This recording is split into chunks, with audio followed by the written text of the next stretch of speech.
terrible, dude. All right. Welcome to the Spivey Show. I am Aaron. I am Brandon, and this is not a stain. It's a stain. I just noticed it as we went live. You have a stain on your shirt. Look I at do. you. I'm like, promise you I've washed this hoodie since the last episode we recorded. this is probably mac and cheese from the Thanksgiving work. Well, this is my comfort hoodie. And It's an interesting comfort hoodie. yep. I mean, dude, it's so soft. Like, Did you look so tired? I know, man. Listen, so This was a long week. part of doing what I do, we have this thing called court. And I worked a 13-hour shift. Supposed to be 12, ended up being a 13-hour shift. And then I had court because I worked night shift. And then I didn't get home until after noon, and that was an 18-hour shift. And then typically I get home at like 7-ish in the morning, and then the kids are just waking up, and then I give them a hug, I go to sleep. But getting home at noon, they were like wide open, and they were wanting to hang out with me. Daddy's home. So I was like, all right, I'm gonna sacrifice, because that's what we do as parents and spouses. I'm gonna sacrifice. And I stayed up thinking, I'll just go to sleep at like normal time with my wife, because I had training today. This was Wednesday morning. I was like, I have training Thursday, so I'll just go to sleep with my wife at like 9:00. And then it was 2 a.m. and I'm laying there like, I have been awake for over 36 hours. And then I don't know if you know this, but if you've not had a lot of sleep, because the day before that, I only slept for like 4 hours. If you have not had a lot of sleep, you start to hallucinate. Yes, you do. It's fun. Dude, I'm laying in bed and it's like 2:00 in the morning, and all of a sudden I start hearing music. I was like, where's that music coming from? My mind. And I got up, and there's just nothing there, buddy. Dude, that's awesome. And then, so I mean, I eventually went to sleep for 4 hours. Went to sleep at 6 or 2, got up at 6, went to training. My God. And I've been up ever since. You texted me and were like, hey, are you going to get in the studio? And I was literally falling asleep on the couch. Yeah. So, You know, it's funny because when we were younger, staying up, because I used to do it when I worked third shift, I just stay up 24, 48 hours so I could adjust to a normal schedule to be with like friends. And yeah, now it hurts to be awake that long. it does. It's starting to get these gray hairs a little bit. And got a couple of them on this side. The more of these gray hairs I get, the harder it is to do that. Yeah. The cool thing about getting older is you get hairs in crazy places. Like my ear hairs grow really rapidly now. Dude, mine too. Like I'm always having to pull them. Yeah, always, because I just know it's there and it annoys me. And my nose hairs, dude, the one on my right nostril tickles me all the time. It gets all real the long time. all the time, and I just feel it. Like, oh, you got a booger? And I'm like, no, I got a nose. No, I got a nose hair that I didn't trim this morning because I'm over 30 and I get nose hairs now. And I've started to get hairs like here.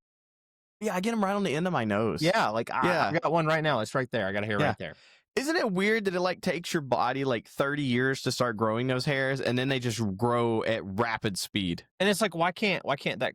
Why can't it be up here? Like here, like right here, or even back here for me, because nothing happens or there right either. here. Why can't it grow right there? Like you do have that one patch. I got that one patch. It drives me nuts.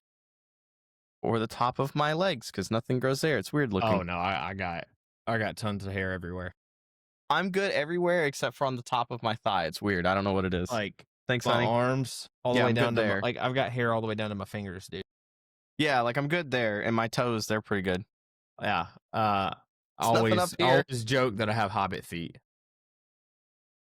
Yeah, you kind of do. It's really weird looking, actually. They're really cool looking. Thank you. So let's pray, and then we'll get into what we're talking about this week. Lord, thank you for everything you've given us. And thank you for our audience in this podcast. God, you know the way this week has been, and you know just the exhaustion level. And God, we just ask that you give us strength and vision. And God, just let this podcast glorify you.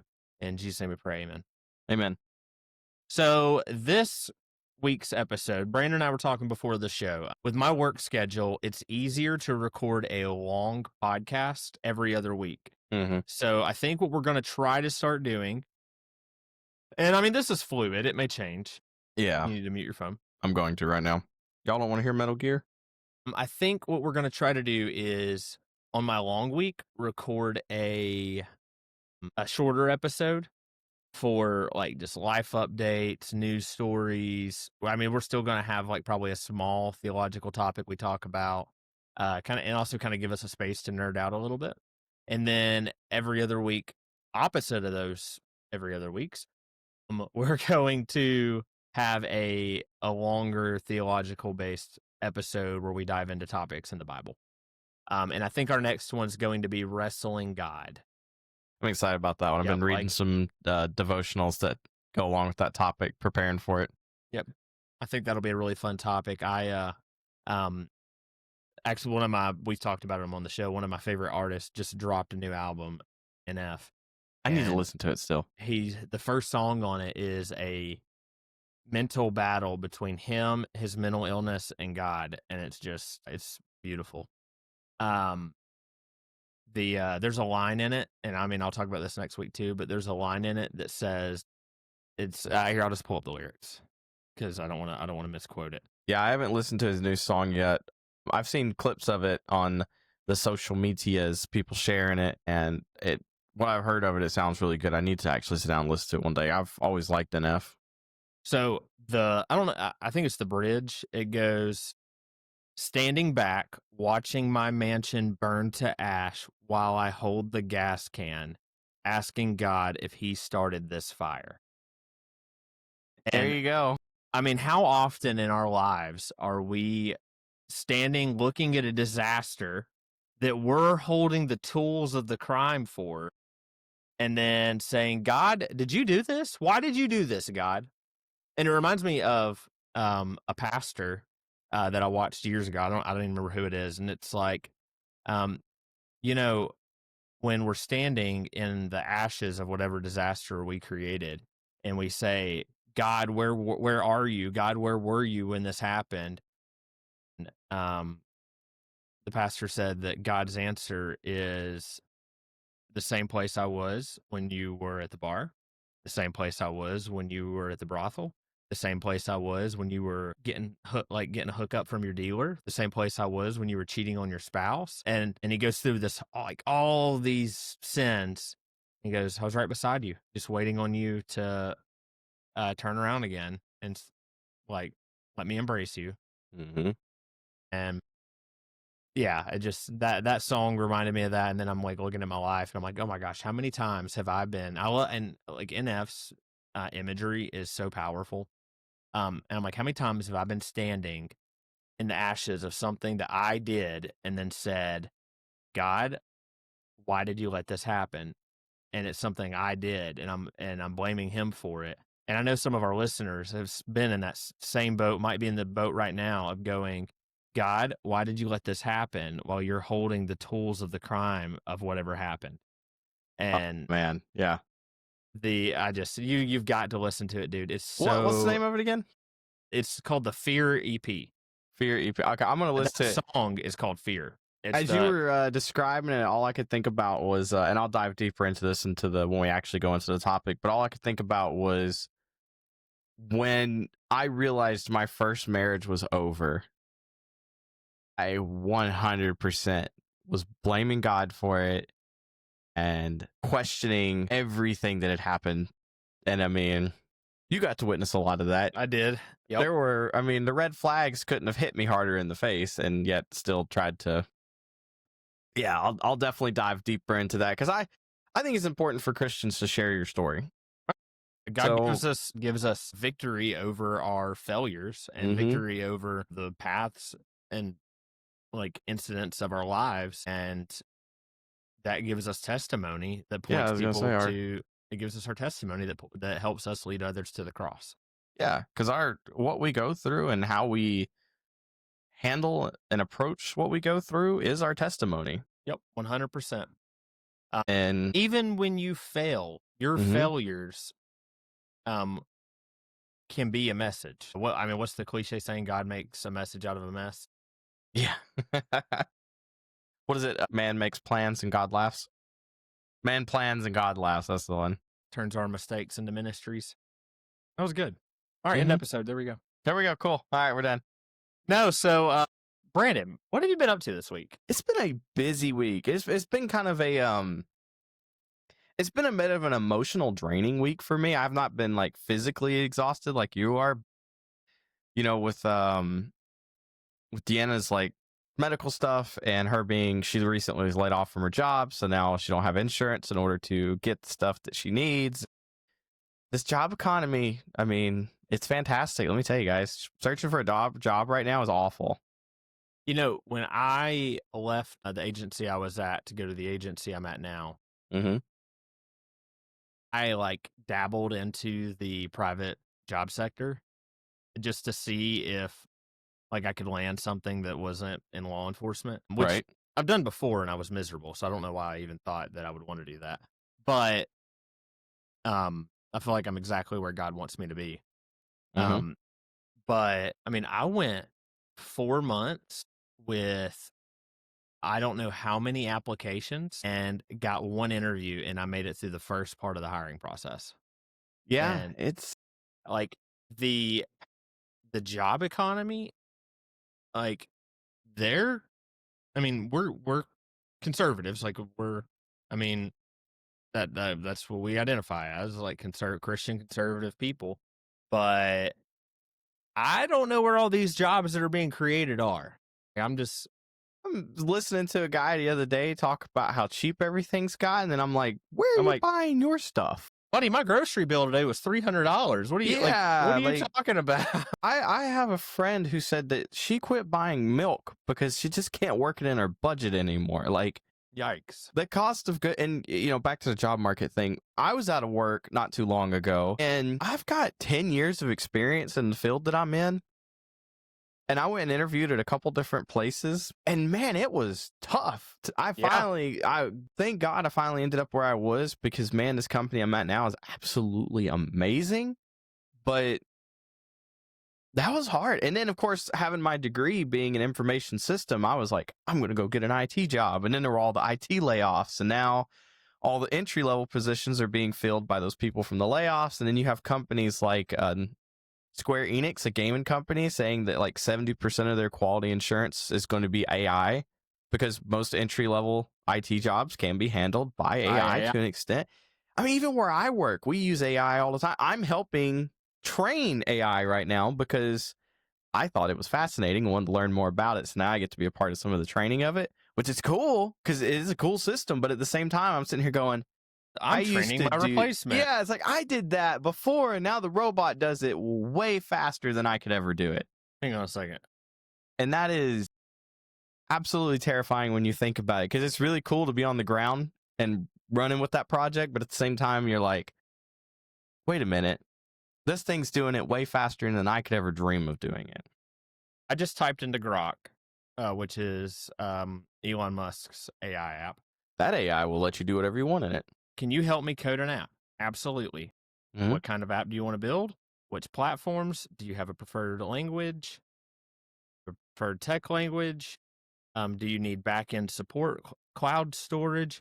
Mm-hmm. So I'm listening to you. What I can say about like that, it will eventually get to where it can fully build an app. It can fully build one, but you still do have to have, because I dabble in coding. I play with coding. Mhm. I can go in and I can tell AI to do certain things, but I still have to have a certain amount of knowledge in order to tweak it. Or if you can just work with the AI enough, eventually you can get it there. I'm sure that companies that do this full time have better AI tools than we do. But I mean, it's not like you can't tell it to go in and build basic stuff. It will build it, it'll do it, and it'll work. And it'll work fine. It'll be efficient, especially for basic languages like HTML, CSS, JavaScript, Python apps that aren't super complicated. Yeah, I started teaching myself Android development, and I was using AI to teach myself. And everything it was teaching me and how to do it was working. I just told it English, iOS, Swift operating or Swift, what I don't even know what this is. Push notifications. I'm a complete beginner, and I want it to give me workout prompt and set reminders. And I'll ask it to fully structure it and give me a copy and paste code. Mm-hmm. And I have a copy and paste code to put into it. Yeah, and it probably will work. I'm gonna send this code to you and get you to do whatever I need to do with this. Yeah, send it to me. I've got the tools. I can play with it. This is crazy. All right. Anyways, Yeah, I'm it's just curious. I mean, Mhm. literally, I mean, I don't know other than copying and pasting that into some app building software. I don't know what else I have to do, but I mean, I basically just built an app while you were talking about that. yeah. That's, You I think mean, about emails. It can handle emails fine. The system we use at my job, if you're on the phone with it, because we do use it to call drivers, you cannot tell that it's not a robot. Every time it calls, it's a different person that you're speaking with. It uses accents. It pauses. It'll even say, hang on a second while I pull up your account. so It says, that's, dude, I wonder how many times I've talked to an AI and not even realized it. probably more than you, because I get to listen to some of the calls sometimes, and I didn't know it was a real person. I thought it was a legit human being talking to me. I know, like, our reporting system, Mhm. we're not allowed to use it for arrests or high interest reports, like things that like high crimes and stuff, but just basic my neighbor stepped on my property report, stuff like that. We're allowed to use it for it. And literally, Axon has an AI report writer built in, and all you do is you go into our system, you tell it what to do, you can narrate to it a little bit, you don't have to. It watches the body camera footage and produces a full report in like 30 seconds. Yeah. It's just like the one we have. Yeah, I can call. I don't know how many people I can call in an hour, but I can call quite a bit, just depending on what the conversation is doing. I could easily squeeze in a phone call a minute, if as long as the people I'm speaking with are cooperating and going. I can call about a call a minute. I've been doing this for a while. The AI can call 3,000 people at like a second. Yeah, because There's no way I can do that. It just needs processing power. Yeah, and as long as you have that, you're good. And a lot of these AIs are working not on companies processing, they're through the cloud, so they're server and data centers and stuff. So yeah, I mean, Well, what happens when we go fully AI and the cloud goes down? it'd be like when you're like when I was younger and I worked in a grocery store and the power would go out and you're sitting there and you're like, oh, now I have to actually do math. And like my generation still could do some math, but sometimes the younger people would be sitting there with their phones going, oh God, oh God, oh God, oh God, because they didn't know how to do the math in their head. Yep. Or like when I worked at Olive Garden in college, our kitchen caught on fire, and we were still taking custom. Yeah, you do know about that. We were still taking customers, and it was complete chaos because like the only thing we could make was bread and salad, and nobody knew how to cook without nobody knew how to cook without their stuff. You just roast it over the fire. You've got a fire going. Yeah, no kidding. I mean, you're good to go. I was watching a young guy the other day that I work with. Him and another guy were having a conversation about all the stuff going on in the Middle East, and he's using AI to argue his points. Mm-hmm. He wasn't doing any kind of research. He wasn't looking anything up.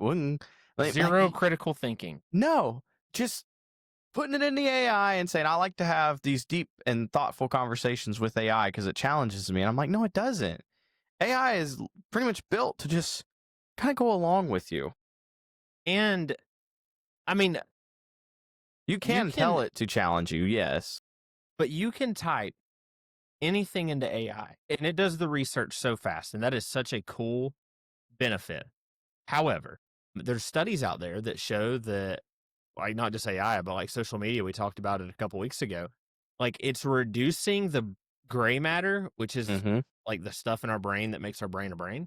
It's reducing the gray matter of our brains because we're not critically thinking, and our bodies are designed to be completely efficient. And if you're not using something, you lose it. Muscle. I mean, and now we're learning if we're not using our brains, we're losing gray matter because it just takes up energy that our bodies aren't using. And then again, I mean, maybe that's the brain fog that everybody's starting to experience. Maybe we're literally making ourselves dumber by technology being smarter. Yeah, we probably are. Talk to a teenager. I mean, golly. Man, just a little side note. Whenever you guys are watching this live, you're going to see our cameras just switch because I didn't like the fact that I wasn't looking at you. That's fine. Yeah, so it was annoying me. I was like, I don't like this. But yeah, like we're gonna eventually enter, and we already see it, especially with like politics and stuff. People don't have the ability to like think for themselves to an extent. Mm-hmm.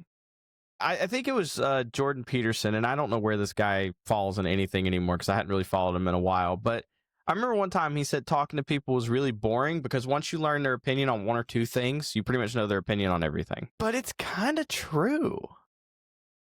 That's It the is. craziest thing about it, is it's kind of true. Yep. Well, because there's a lot of people today that Switch. like there's a lot of people in today's world that are just not individuals. Nobody has their own opinion. Nobody like they're either straight, like they vote straight down one line or the other. They don't think for themselves. They let the media come up with their opinions and Or social media. like, yeah, including social media in that. And let me tell you something. I go back and like, I'm a pretty staunch conservative, but I go back and forth on some issues whenever, like whenever you start trying to think about faith and like where does God land on this issue? And it just, I don't know, man. Like I like to think that I'm an individual thinker, and then you'll start scrolling social media, and then it's everything you see is being geared towards a certain way, and you're like, I don't know. I want to see other thoughts. I want to see other ideas. I don't want to just see people who agree with me, because then that gets you into an echo chamber, and then you have no critical thinking anymore. It's just like, oh well, this person said that must be true. They do, yeah. You see it all the time. You'll hear people spout things that they've seen their party or whatever it is they follow say, and that's all they have. They know the talking points, but when you start challenging them on those talking points, they don't know what to say. They're just like, they just keep repeating the talking point. And it's like, well, hang on a second. Think about, like, let's actually have a conversation around this. Yeah, like why do you not like the headlines? Why do you actually think this way? So I've got 2 Charlie Kirk memorial shirts. One's the Freedom shirt, and then one says I am Charlie Kirk. Mm-hmm. And we live in a very small community, and we went to a corn maze, like fall festival thing, a couple days ago, and I wore my I am Charlie Kirk shirt. Fits good. I like it. I like I mean, obviously we both like Charlie Kirk. And there was this one guy who walked by, made a dying sound and says, I am Charlie Kirk, like in front of his children. And I'm like, dude, do you have zero morals? Yes. And I didn't argue with him. I was just like, I said, yep, I agree with pretty much everything he said. Yeah. And then we're getting food at like a food truck, and one of the girls that was making the food, like on the back side of the food truck, saw my shirt, and she goes, I am Charlie Kirk. That's freaking crazy. And it's like, why? Because I think differently than you? I'm crazy because I think differently than you? I don't know, man. It's just. And anybody who does kind of like what we're doing here, we're putting our thoughts and opinions out into the world, and we're speaking the truth of Jesus Christ. We are like Charlie Kirk, because he was killed because he spoke his beliefs. Yep. He spoke truth and tried to save the youth of today from the evil that's infiltrated like our world and our technology, and our like evil is so accessible now. And he was trying to challenge those ideas of accepting evil for good, and he was killed for it. And I mean, that's what inspired us to do this. And what's so amazing to me is the whole Charlie Kirk thing. I supported Charlie Kirk. I like Charlie Kirk. That doesn't mean I agree with everything the man ever said, but he gave people a platform. Mm-hmm. He literally invited them to come speak to him, and they hated him for it.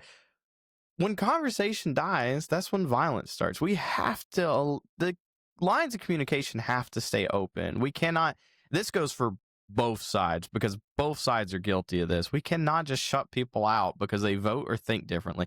You think about when you and I were younger, our family used to get together every holiday.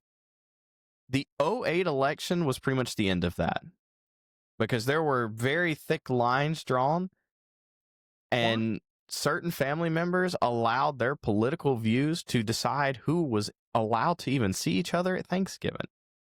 And then we saw it again with COVID, or the coronavirus. I don't know if we can still say COVID on YouTube or not, but I'm going to say it. But I had a cousin tell China me virus. the China virus. I had We're a just kidding cousin. with that. I had a cousin tell me that I was cold and heartless because I wouldn't get the vaccine. Like, I just don't. I know which cousin that was. You do, yeah. I mean, you never I told me that, but I know who you're talking about. Yeah, I worked from home during COVID. For 3 years, I was at home, and I did travel. We went to Alaska, but they didn't require you to have it. But flights were super cheap. Well, I mean, why? Why do you have to belittle and dehumanize somebody because they think differently than you? yep. Like, why can't we just have a conversation? You know, you go back and watch some presidential debates before 2016, Mm-hmm. and they were respectful conversations between candidates. Yeah. And then the MAGA movement came in, and I think that the president of the United States needs to be somebody who is wholly respectable. That's one of the And- things I liked about JD Vance in his debates. He's Well, always he's very polished. He speaks well, and he doesn't belittle his opponents. It's just having a No. conversation. That Well, vice yeah. presidential debate was fantastic. That vice presidential debate was more American than any of the presidential debates were. And I think Tim Walz is completely unqualified to hold any political office. But he was a stand-up guy in his debate. But the conversation between him and JD Vance was respectful. They, like, when Tim Walz was talking about his daughter being a witness to a shooting, JD Vance was like, I didn't know that. I'm sorry that she went through that. I'm sorry that you had to go through that. And then, I mean, you haven't seen that on the presidential level in so long, and we don't have a president and have not had a president. I didn't agree with Obama's politics, but I think that he is somebody that kids could look at and be like, man, that's a cool dude. He's That's a somebody you could respectable go guy. out and hang out with and probably be fine. Yeah. Seemed like a chill dude. Like, Yeah. I don't agree with him on a lot, but especially like and some of his policies have like horribly impacted like law enforcement safety. Yeah. Universal health care. That's worked out great. I could Yeah, fix man. health care overnight if they'd let me. What would you do? I would actually do what capitalists is supposed to do, and I would open up across party state lines and get the government out of it and allow private companies to actually compete for my health insurance. Completely out of it. Yes, government out. Companies actually have to start competing. Should there be some sort of regulations as far as the whole pre-existing condition? Probably. But then at the same time, if enough private companies are doing it and somebody allows it, everybody's going to go to them. So other companies are going to have to start. Competition is what Is keeps good. prices down. Competition is Yes. beautiful. You look at everything our government's ever backed. Look at student loans, the housing market. Look at everything they touch. Everything. All right. They destroy it. Everything the government touches, it gets destroyed. All right, and we were talking about this before the show. Speaking of like the government getting their hands into the free market, Mm-hmm. if you listen to our show, do not, I repeat, do not take out a 50-year mortgage on your Please, home. no. We were talking about this before. Do not Because here's the thing. think about I'm- Dev Ramsey's health. I'm 31. We just Yeah. refinanced our house. Mhm. We refinanced it. We got a 1% lower interest rate because we bought when the interest rates were ridiculous. They're still ridiculous, but it's better than it was. And I was disappointed because I lost 2 years of payments Yeah. on my house. Think about if you would have added 20 more to those. I mean, imagine I'm 31. Let's say I took out a 50-year mortgage. I would be 81 years old by the time I paid for that house.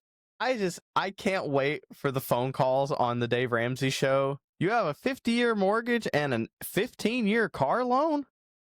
Yeah. You are not going to see the inside of a restaurant. Beans and rice. I mean, Like, how do you're not That's buying a home at that point. You are renting a house from the bank that you have to fix everything that breaks. what is it? Brett Cooper put it pretty well the other day on one of her shorts. It's this is basically just Trump's version of you'll never own it, but you'll be happy. Yeah. Yeah. That's And basically what this is. I mean, yeah, you might have a little bit lower payment, but it's not worth the extra 20 years of payments. No. Anything can happen. You know how much can happen in 50 years? Me and my wife have juggled jobs over the last year and been just paying our mortgage with hope and prayers at this point. But I mean, so much can happen even in a 30-year mortgage. Yeah. Dude, I mean, we bought our house in 23. Mm-hmm. I changed jobs in April. Mm-hmm. And I went 3 weeks without a paycheck. It hurts. 3.5 weeks without a paycheck. Yeah. And I mean, I'm the breadwinner in our house. And that was, I mean, it was scary. I was like, I do not know how we are going to survive. Yeah. And that's and then you end up using credit cards to pay for Mhm. groceries. And then that's a slippery slope because then credit cards become groceries and then bike parts and then video games. bike then, parts. Bike's really cool Kindle, though. A gimbal. a Kindle for the wife. Kindle. Yeah.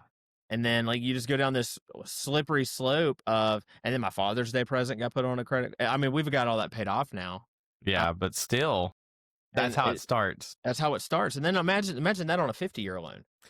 You know, the one that always gets me, I've always, until recently, because me and Deanna we're lucky to have a really good job at one point paying just stupid amounts, but the mental health aspect of it was not worth what we were going through. I mean, mental health is worth more than money. Oh, 100%. I'd rather be broke than have to deal with some of the stuff we used to deal with. But the interest-free cards, the ones that are like, if you spend this much money, we'll give you 2 years interest-free. And every time I'm like, I could use something. Yeah. Every time. Those credit cards started off as interest-free cards. And it's like, hey, it's interest-free. I'll just pay it off. Buddy, you can't even pay like. The reason I'm putting it on a credit card is because I can't buy it. So think I'm going to pay it off? Yeah, and it's so dumb. It's such a slippery slope. As Dwight Schrute would say, idiot. Yeah, idiot. It's such a slippery slope. And nowadays, like, they're advertising like credit cards and stuff to high school students to help them with their student loans. Like, we're shoving this in kids' face before they even. We don't teach any kid how to budget a checkbook or even how to write a check anymore because nobody uses them. But kids are coming out of school with no clue how to balance a budget, but they've got $50,000, $60,000. They can't even write. No, and they've got $50,000, $60,000 in student loan debt sitting there waiting on them. Like, welcome to the rest of your life. My 8-year-old today, he was having to write out definitions for his vocabulary words. I mean, because we homeschool, and he goes, "Daddy, can I just type this out?" And me and Kayla at the same time were like, "No." Yeah, no. Oh, and he's like, "Why?" And it's like, because you need to know how to write, like actually write a sentence. It is. And he reads well, he writes well, but the technology's there and he's lazy about it. And yeah. It's like, dude, you don't even know QWERTY. Like you can't write on a keyboard yet. Dude, it's so crazy to me because sometimes I have to write at work, like on a sticky note or something, and I look at my handwriting and I'm like, what are you, 2? Because I never do it anymore. So I don't practice it. Oh, dude, my handwriting is so bad. Every time I have to fill out like actual document at work, my sergeant is like, dude, you should have just typed this. Send it to me. Yeah. I mean, there's a reason, and even in high school, our teachers told us they'd rather have our stuff typed because they can read it. Yeah. But I told Jax, I was like, one day there will be a day that you are going to need to write something down. And I'm not like in a doomsday thing, but you're going to need to be able to write something down, and you need to be able to, you need to know how to do it. Yeah. It's like when you see the TikTok of a kid, guys, you can connect your letters as you write. They discovered cursive. Oh my gosh. We used to have to actually do that. I had a teacher in 3rd grade that had me convinced that everything in life was going to be written in cursive, and I have not written in cursive probably since 8th grade. You know what, Miss Nicholson? I got to tell you something. I do in fact have a calculator with me wherever I go. Wherever I go. What about all the teachers that told us if we didn't get college degrees, we'd just be butt stuffing chickens in a chicken plant? And now most studies show that people with college degrees are making less than butt stuffers. Yeah, than the butt. So, I mean, like I think like some of your most popular degrees is like psychology majors. I think. Yeah, that is pulled out of my brain. It's probably wrong. And then Wouldn't like your surprise me though. average psychology major makes like $15 an hour, Yeah. and then a butt stuffer at Phildale makes 25 an hour. Well, it's just like with IT jobs, they're always promising you these really cushy work from home, 6 figures a year, and then you get into the market and it's like $30,000 a year to tell somebody to unplug and replug their computer. It's crazy how much just power cycling something fixes it. 90% of what you do in IT is telling somebody to restart their computer. Let me tell you something. I wish I would have recorded this conversation. I was having computer issues, and we have a 24/7 IT service. So I called them and was like, "Hey, this is broken. I've tried to fix it. I can't fix it." And like, so they remote into my computer and they're looking at it, and they said, like, we've got routers in our cars, Mhm. and they said, "Do not power cycle your router." And I was like, IT is telling me to not turn it off and back on One again. time, you made that man's day. He had something actually fun to do. I was like, yeah, he was in my computer for like an hour and a half. You made his day. He was having a blast. I love whenever I have an issue here and it's actually something I can fix, because it's so exciting to do. Because if you restart it, fix it. He said that and I about fell over. I was like, I was like, just to confirm, you do not want me to turn it off and back on again. You know, the crazy thing is, if you turned it off and on, it probably would have fixed it. He just was like, I have something to do. Well, so he fixed it that night, and then like a week later it did it, and I just turned it off and turned it back on again, and it fixed it. Exactly. It's crazy. I'm telling you, that guy was just bored, and you were the hero he needed, and he was just like, I'm gonna earn my pay today. He was like, I know how to fix this without power cycling. I am the hero. I'm going to this. I was fighting with what was it? Xbox last night, because the guys I work with were like, you have to play Call of Duty. You have to play Call of Duty. It's amazing. Ew. Yeah, Call of Duty stinks. I played it. I didn't like it. Battlefield. Go play Battlefield. Yeah, Battlefield's where it's at. I was trying to download off the Xbox app. I have good internet and a good PC. On Steam, I can get 800, 900 megabits download, no issue. I mean, got that bougie internet, man. I got good internet. Xbox throttles your speeds on PC. So I'm sitting here watching it at 30 megabits per second, and I'm like, what is? So I start Googling all these fixes and all these different things, and it turns out Xbox just stinks. There are things you can do, but none of them actually really work. Dude, I really do have a big nose. You do. I used to always joke when we were kids that if you looked up in the rain, you'd drown. I stand by that joke. Your nose also looks crooked. That's your fault, buddy. I don't know what you're talking about. Oh, and yeah. We were at Pop and Barge's house. I don't remember this. I said they had a house? Yeah, I said something to you. I was 10, you were 12. I said something to you. It was their house. I won't say the address. Was this and over one of your girlfriends? No, I was 10. That'd be later when we went through the door. Okay. Yeah. And you said something, I said something, I punched you, you knocked me to the ground, mounted me, and punched me in the nose like 10 times. And my nose has been crooked ever since. You deserved it. You were so mean to me when we were kids. Occasionally I would snap. I was not mean to you. I have always been a good Christian brother. You were the one who hit me in the balls with a hacky sack and gave me a testicular torsion when I was 12. Thank you. I don't remember how any of that went down. That was over me telling you that you had a crush on the neighbor. Oh, yeah, that sounds about right. Dude, we had some stupid fights growing up. We were together too much. Yeah, that was the biggest issue. I mean, I used to hide in the bathroom from you. I mean, think about when we weren't fighting and we were just playing. You, me, and Corey throwing rocks at each other. I mean, we were dumb. We were. Yep. Yeah. Making you pee on an electric fence. Or how about sledding off the back porch towards the electric fence? Oh my gosh, dude. Or hooking a trash can lid up to a lawnmower and then putting it on full blast. Yeah, nothing we did as kids were smart. No. Kids today, I think, are probably way more protected than we were. And it's probably a good thing, because we did some dumb stuff. But nobody was recording the dumb stuff we did, so we weren't afraid to be dumb. We were just dumb. Yeah, we were just really stupid. Yeah. Oh my gosh. This has been fun. I like this. We should change the podcast from the Spivey Show to Two Old Men Rant. What's the Simpsons man yells at bird? Or cloud, whatever. I know you were wanting to talk about some video game stuff, and let's actually let's take a dive into the world of RuneScape. No, I'm totally not. You're doing playing that. it right now. I can tell. I can tell you're playing it. You have your RuneScape face on. All right, so there's a buddy at work so Brandon's wife. My sugar mama, as you called her.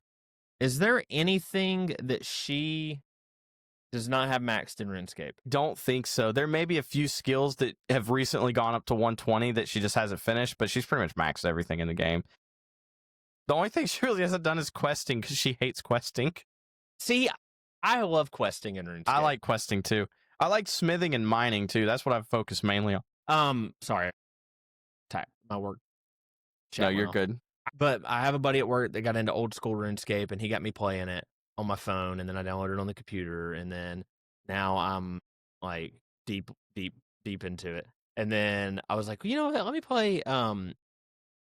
play regular RuneScape. Mm-hmm. And now I joined a clan, and I'm in the clan castle capping something.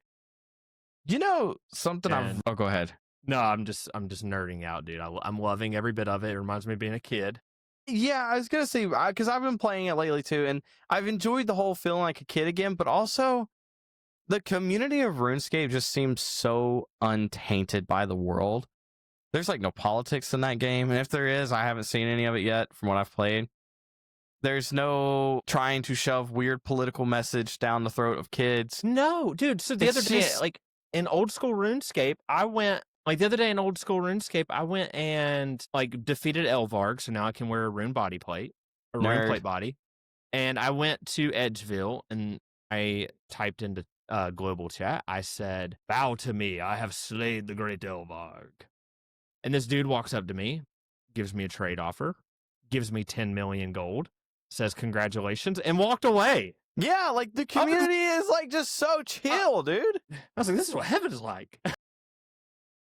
I seen a clip of a guy in Arc Raiders the other day, not to change off of RuneScape, but I saw a clip of a guy in Arc Raiders the other day, and he goes up to another team and he points his gun at him. He says, quote a Bible verse. And the guy quotes something from 1 Corinthians, and he says, "You may go, brothers. Jesus be with you," or something.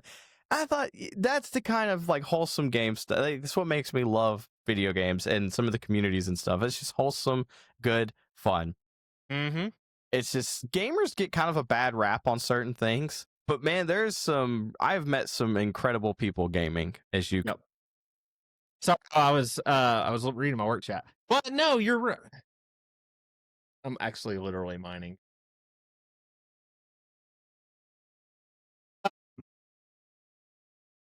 Whatever, dude. Your mining level's higher than mine. What do you think I'm gonna do while I edit this video? I'm gonna mine. Gosh, mine and smelt. Master's got me working, working all the time. But you know, it's like I think there's kind of like a simplicity that has come back into gaming. Mm-hmm. Like with Battlefield being as big as it is, and Battlefield's so simple compared to like Call of Duty. Yeah, and like RuneScape, like kind of making a comeback, like with sailing, like old school RuneScape just launched a new skill, sailing. Yeah, I've been playing the new Battlefield, the Battle Royale mode with some coworkers, and they have also somehow got me to try to Call of Duty. I've only played the training of zombies, and it felt so wrong. Yeah. There was so much to do. There's so many different buttons. There's gumballs in a zombie. The last like zombie shooter I had a lot of fun playing was, you remember, I think it was you and I, we played Left 4 Dead, and there's that scene where you're in the bar and Black Betty starts playing in the background while you're fighting hordes of zombies coming running in. It's just simple. It's goofy. It was fun. And then you got Call of Duty over here. I don't even know what they're doing with their zombie mode anymore. You remember back in like Call of Duty World at War zombies, like the very first one? You and I used to play it as kids. That zombies was horrifying. Yeah. And now it's like, I got a little red health bar above my head, and you're going to get points when you shoot me. It doesn't feel right. Everything wants to be like a mobile game.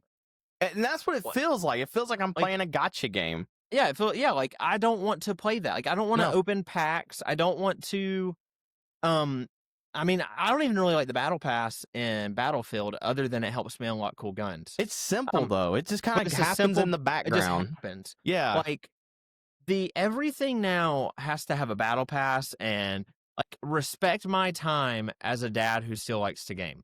Yes. As I play RuneScape, that does not respect No, time. RuneScape.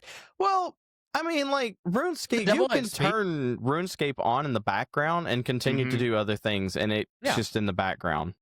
Like literally, my wife and I watched. I watched 2 movies yesterday. I watched one movie with dad, and then one movie with my wife when she got home from church. Mhm. And I mean, I was just training Just combat, yeah. like on my laptop, just clicking things occasionally. And I mean, it was a great time. I enjoyed it.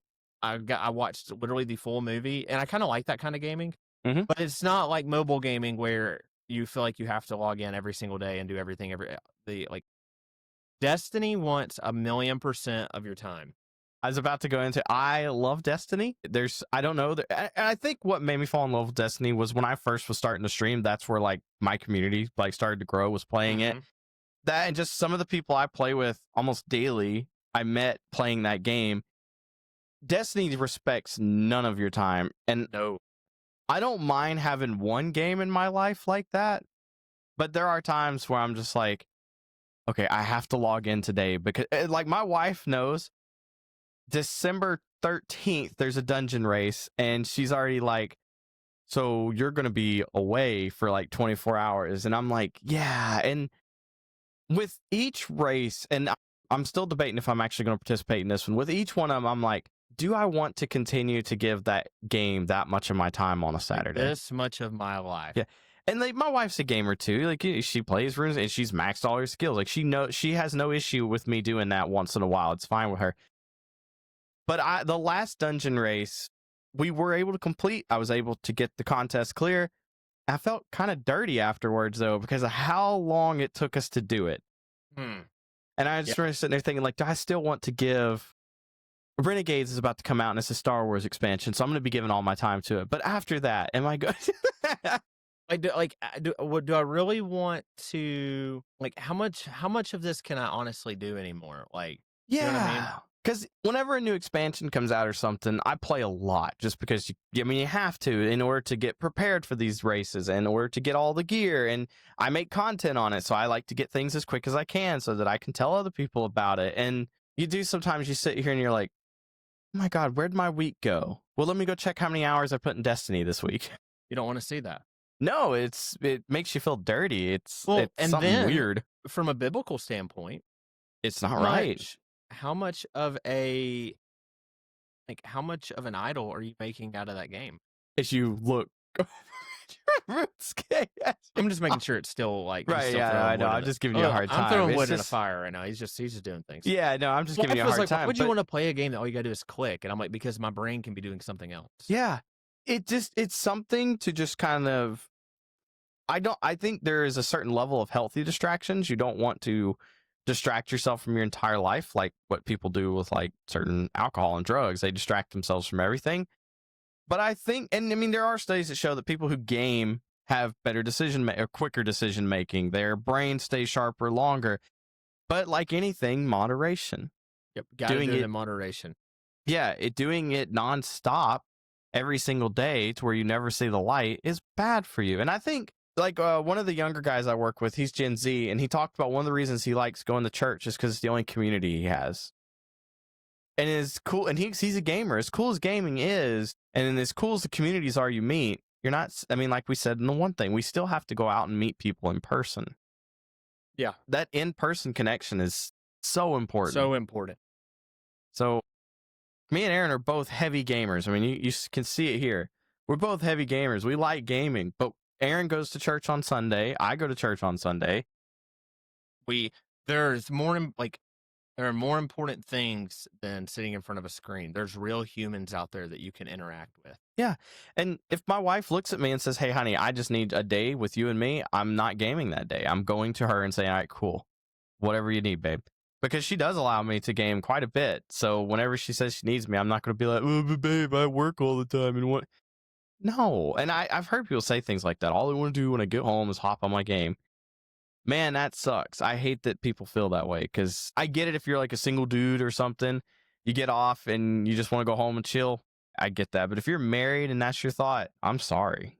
That Yeah. sucks. Like, I would hate to be in dude, that. I enjoyed it's been a while since Kayla and I have had time to sit down and watch a movie, but I enjoyed sitting down with her and watching that movie so freaking much last night. Yeah. And it can be something so simple, just as a movie. Yep, a movie, a TV show, an episode. Mhm. Just that human connection, man. It's so Yeah. important. It is. And I think it's very important when Deanna was still working, and once she finds a job, we'll get back on this. I mean, we still do it, but differently now. Friday nights, we try to have date nights because, I mean, you can never stop dating as a married person. A lot of people, they get married and they think, all right, cool, this is it. I don't have to take care of myself anymore. I've already bagged the girl. I don't have to do nothing else. I don't have to work out. I don't have to take care of myself. Don't have to date. Marriage is work, like anything else. Like Yes. any relationship is work. Yep. And Has to and if you're not putting work in, you're gonna lose it. It just is Yes. what it is. yeah, you see the joke all the time. It's the divorce came out of nowhere. I couldn't even tell you what their favorite color is, but I don't know why we divorced. Yeah. And or the joke that you see all these guys making, my wife started a conversation the other day with, "You don't ever listen to me." And it's like, that's not funny. Like, your wife needs your attention. No, I always heard somebody earlier today say, well, my wife's annoying, so I've been doing things to intentionally annoy her. That's not healthy either. Like, What? yeah, he's like, she's super pregnant. She's going through a lot of hormone things right now. And he knows that not putting his laundry in the basket when he takes, like he says that as he takes off his stuff, he puts it in a pile. And then after he's done, he puts it in the basket. Mm-hmm. But she likes it as he takes it off, puts it in the basket. And he's like, now I just leave it on the floor to annoy her because she's fussed at me so much. It's like, dude, sometimes you have to lose in marriage. Personally, I'm a firm believer in there's neither winner. There's really no losers or winners in marriage. If somebody's losing, you're both losing. Yeah, if someone's losing, you're both losing. Compromise is a very important thing. There are certain behaviors that your partner is just they're going to do. The big one for like Deanna thrives in chaos. I like to have things clean. We keep our house clean, but her side of the bed, her nightstand, scares me. And she is, and I let that go because I know she needs that. So that's compromise though. Her desk is the same way. I look at her desk and I'm like, what? So I can't work in a dirty space, Mm-hmm. but like I'm okay with like cleaning the house on the weekend. My wife is a clean the house every day person. Yep. Our house is clean every day. Your house is spotless, and But- it's because of your wife. Her workspace, like we share a desk, and you should see the work I have to do to this. Like I can't stand a dirty desk. Yeah, no, I can't either. And you should see the work I have to do to this desk every Mhm. time I come to play or record the podcast. Like there's 1, 2, 3, 4, 5 drinks, Mm-hmm. tons of paperwork, folders everywhere. My microphone's like hanging off the back of the desk. And I'm like, do you know how much that microphone costs? And she's just like, it was in my drink's way. It was in my Stanley Cups way. Your wife's accent is really thick like that. It's not that thick. It's 100% that thick. Your wife is 100% Southern Aaron. No, whoa. You got it wrong there. She's classy. Aaron. She's classy Southern. She is classy She's Southern. not trashy Southern. She's Yeah, classy Southern. She is classy Southern. I'll give her that. But she has a very thick accent. yeah. But Yeah. like there are certain things like that you say, okay, I love this person. I know that's just something that's never going to change. I'm personally, you make your peace with certain things. But I'm not going to go out of my way to intentionally annoy my wife. That's suicide. Yep. It's marital suicide. It's literally marital suicide. Like, what are you doing? Yeah. It always kills me when I hear people say, like, the whole, well, they cheated, so I have to cheat to get back. No, that's not if you're the upset answer. about it, just leave. Yeah. If it's something you can't move past, because I'm 100% always in support of marriage. And we unfortunately live in a world. I was listening to a mental health guy the other day talking, but we live in a world now that cheating has become so common that the question isn't anymore, well, when's separation? It's how do you get through it? And it should have always been how can you get through it. But at the same time, it's so common anymore. And I hear people, well, they did it, so I'm going to do it. And it's like, no, two wrongs don't make a right at any point. And why do you think people cheat the way they do? That's one. That'd be a fun, like, because it's way. I think it was Selfishness. I mean, yeah, it's selfishness. Plus, I mean, if you decide you hate your partner, you can pick up your phone and just start swiping and have a new partner in 10 minutes. Yep. It's so. I mean, and sex is not sacred anymore. No, that's It's, like. Oh, go ahead. I mean, sex is just not sacred anymore. It's it's viewed as like just casual. Go out and have some And- fun. Yep. I mean, sex is basically a video game. Like, just do it whenever you want. Yeah. With whoever you want. Like, It's and as young as you want. There's a guy I work with said that his first sexual encounter, he was 12 years old, and I just looked at him and said, What? "I am so sorry." He was like, "What are you sorry to me for? I was getting something." I'm like, "You were 12, dude." yeah, like that's child molestation. Yeah, Like, what? I don't like, bro. Like you were 12. I guess the kid. I mean, and you think you're a kid at that point. Yeah, You're you're not. You are old not an enough. adult. No. And like you are not even. You don't even understand what you're doing. No. I was an adult and on my honeymoon and still confused. God. But that's Christian. Actually, let me back up. I'm giving Brandon a hard time because he's my brother. But it wasn't easy. I'll tell you this. I have made a lot of mistakes in my life. Yeah. But I will tell you that whole idea behind you got to test drive a car before you buy it Crap. is crap. Because there is nothing better than intimacy with the woman you were married to. 1000%. So after my divorce, I had it in my head that I was going to go out and live this cool life and do the whole one night thing. Did it once, was absolutely disgusted with myself. And then thought, well, maybe if I just do it a few more times, I'll get over it. Met my now wife, who both of us were in a terribly dark place when we met. Our first date, went to the bar, went out and had a good night. Fun night, I'll say. And continued to live like that for a while. And then one day we looked at each other and was like, I think there's something real here. And we cut off all physical relations. Yeah. And saved it till marriage, which if people are always like, you'd already done it, what's the point? Because we had to develop a real friendship in order to have a lasting relationship Yes. and friendship. And we both realized that there was actually something real here. So we put it all on hold, and it has been a very interesting experience, but it was amazing. It's what we needed. And now we have this amazing friendship where we can talk and laugh about anything. And intimacy it's amazing because we've been together for so long and we can talk about that kind of stuff too. But I can talk to her about anything because we're friends. Yep. Like, I had somebody put it to me like this one time. What are you going to do? And I think I said this on the podcast. What are you going to do if you get into a car wreck and you can't have sex anymore? Yeah. Or you're Like, old. If that's the basis. Yeah. Or if you're old, like if that's the basis of your relationship, like, do you want to look across at your partner one day and, God forbid you go impotent or something happens. You look at your partner and you're like, I don't even like you. That's awful. And I tell you something else about relationships, and it's always annoyed me when I hear people say this. We changed. Of course you changed. yeah, you're getting older. That's the point. That's I love hanging out with my I love hanging out with my wife. I love watching her grow as a mom and as a wife, the and as a Swiftie. person, and Swiftie.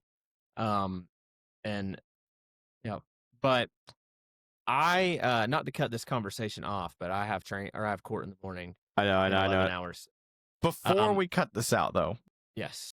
I have to ask, because I do know your wife is a Swiftie. Is Taylor Swift performing the halftime show? I saw a short of Dude Dad talking about how his wife has this crazy conspiracy that she's doing the halftime show. Has Kayla got on that? I mean, if they were smart, Taylor Swift would do the halftime show. Mm-hmm. Would bring in so many views. But instead, they're doing Bad Bunny. So, that's right. It is Bad Bunny. We're fine. No reason to watch football this year. Guys, this has been a fun episode. We've just kind of ranted and rambled and just talked, and we said it was gonna be 30 minutes, and it's an hour. So good luck editing. And Oh, there's not really anything that has to be cut, so I'm pretty much going to put intro, outro, and post it. yep, do the ums. Yeah, I'll remove the ums because Yeah, because we a lot.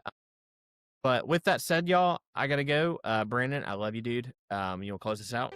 I will close this out. I love you too, bro. We love you. Jesus loves you.